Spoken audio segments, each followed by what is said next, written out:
सोना चानी नहीं आना धनवा हो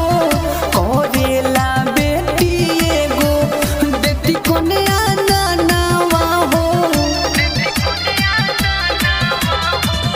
नहीं चाही सोना हो चानी नहीं आना धनवा हो करेला दीही बाबा बेटी कोने आना नवा हो मंदिर में घंटी बान्हवाए बजी पूजा पाठ करावाए बजी इहे बानी होरा सुनी भोले बाबा तनिका दया बरसाई जी।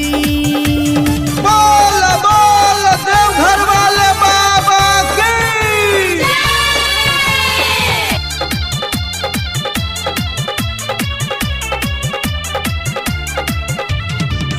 कितना हम कहिए बाबा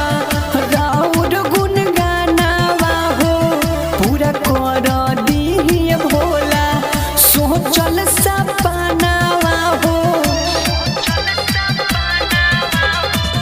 कितना ले कहिए बाबा राउर गुण गानावा हो पूरा कर दिही हमरो सोचल सपनावा हो जी आजादी कहे बोला दी जिंदगी सेवा में बिताए बहजी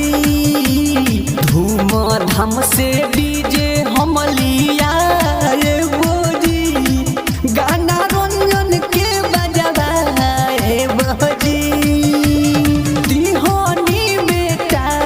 जैसे बेटी दी भोले बाबा सुनल बानी बारा राउर नाम ए हो बाबा